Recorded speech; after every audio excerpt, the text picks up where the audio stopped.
it's important for me to create a world for myself. That's how I see it.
To love is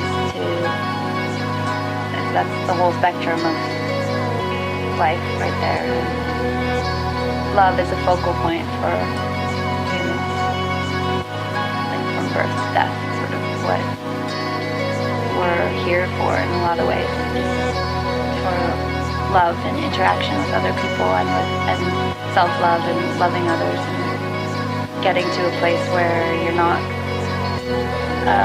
afraid of who you are and you can open up and sort of, it's just an ecstatic expression